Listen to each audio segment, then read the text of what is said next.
tayo. Hallelujah. Yes.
Sige, O Diyos, for what we have started, O God. Hallelujah, Lord. Hindi po ito ang panahon na kami manghinaan, Panginoon. Because we're living on the last days, God. Palakasin po ang bawat isa sa amin, O Diyos. Hallelujah. Hallelujah, Jesus. Hallelujah. Unite us, God. Lord, give us one vision, Panginoon. Hallelujah. Lord, sa pamamagitan ng ministeryo nito, Panginoon, marami pang kaluluwa, O Diyos, na makakilala sa iyo, God. Sa pamamagitan ng mga buhay na ito, O Diyos, hallelujah, makilala ka ng lubusan, Panginoon, hallelujah. kami, O Diyos. Maglingling kami, Panginoon, sa pamamagitan mo lamang, O God. Hallelujah. We are nothing without you, Jesus. Hallelujah. Hallelujah. Hallelujah. Nalaygon ko, O Diyos. Nalaygon ka rin ako sa kabutahan ng Diyos. Diyos, ikaw ang among sugat. Ikaw ang among dalampanan, Panginoon. Hallelujah. How great you are, Jesus.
Church, hallelujah, give glory.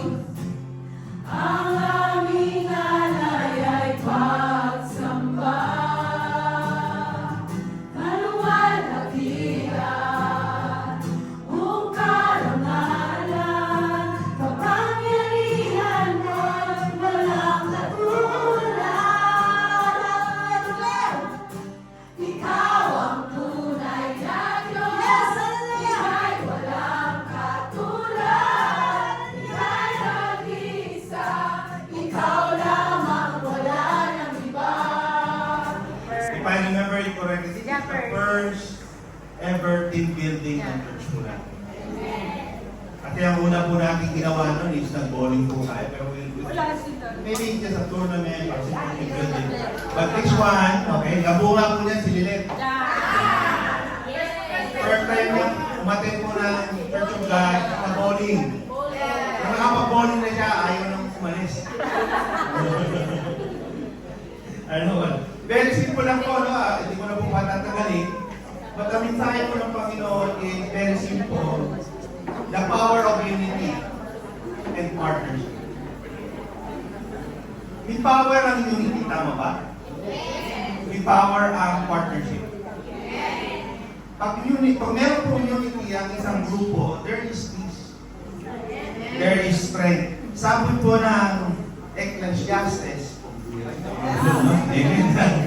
sabi po nito, chapter 4, 9-12, two are better than one.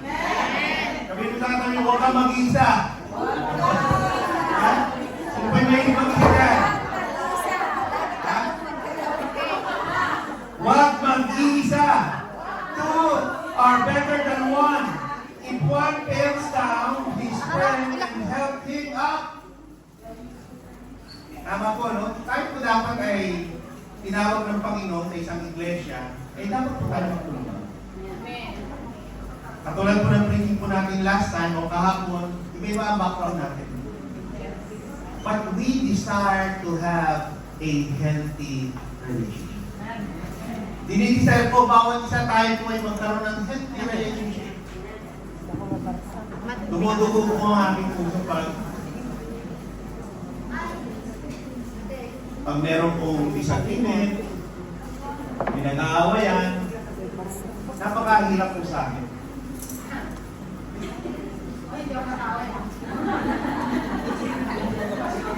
Okay, makinig po, pero hindi ko lang po tayo, no? I want you, manang lang po natin ang pagiging united po natin. And once we are united, there is strength.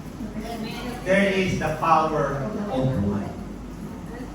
Kasi wala pong power kung watak-watak po tayo. Hindi po panalangin ng Panginoong Jesus na magkaniwalay-walay po tayo. Remember that the prayer of Jesus is tayo ay maging isa. Okay? Maging isa. Kaya napakabigat po yung panalangin ng Panginoong Jesus.